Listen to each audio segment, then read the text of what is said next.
మేము ఆ రోజు ఎమ్మెల్యే గారిని, నజీర్ గారిని ఒక ప్రశ్న అడిగాం.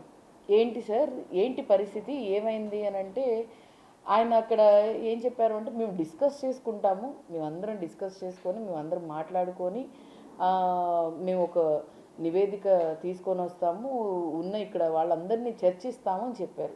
చర్చ ఏమైంది, ఎవరు చేస్తున్నారు, ఎవరితో చేస్తున్నారు, ఇప్పుడు దాకా ఒక నెల పైనే అవుతుంది, కానీ దాని మీద ఆన్సర్ లేదు. అజీజ్ గారు మరి చైర్మన్, ఆయన వక్ఫ్ బోర్డ్ చైర్మన్ గారు ఏం చేస్తున్నారు, మీరు ఏంటి, మీరు పిలిచి మాట్లాడతానన్నారు కదా, అంటే మేము వదిలేసామని అనుకుంటున్నారేమో, వదిలిపెట్టలా. లీజ్ అనే విషయం ఎక్కడా కూడా రాలేదు, మరి దానికి వెళ్ళాల్సిన ప్రొసీడింగ్స్ ఎక్కడ కూడా కరెక్ట్గా లేవు. మరి మీరు తీసుకుంటుంది ఏదో ప్లాన్ కూడా వేశారంట.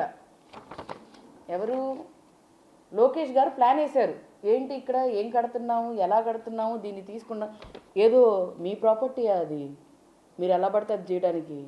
ఏం మైనార్టీలు లేరంటారా, మీకు కూడా రేపటి రోజు ఎలక్షన్ రాదంటారా, లేకపోతే మైనార్టీ ఓట్లతో మీరు గెలవలేదంటారా? నాకు అర్థం కాదు ఈ ప్రభుత్వానికి. ఏదో మేము వాళ్ళని ఎలాగైనా మోసం చేయొచ్చు.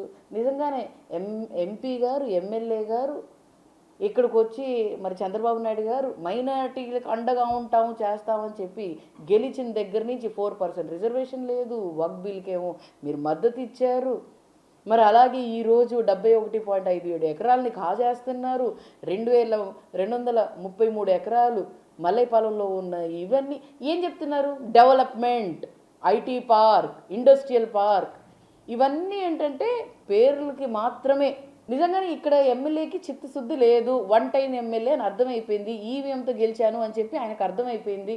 అందుకోసం నేను ఓట్లతో గెలవలేదు, చేయలేదు, నేను ఎవరికైనా భజన చేయాలి అని అంటే ఈవీఎంలకే నేను భజన చేయాలి, ఈవీఎంల వల్ల గెలిపించిన వాళ్ళకి నేను భజన చేయాలి అని చెప్పి ఆయన వాళ్ళ చుట్టూ తిరుగుతున్నారు తప్ప ఇక్కడ లోకల్లో అరే నిజంగా నేను అంజుమన్ ప్రాపర్టీయే తరతరాలకి నాకు ఇదే నన్ను ఇక్కడ ఉన్న వాళ్ళందరూ ఇది చేస్తారు అని చెప్పి ఎక్కడా కూడా ఎమ్మెల్యేకి చిత్తశుద్ధి లేదు.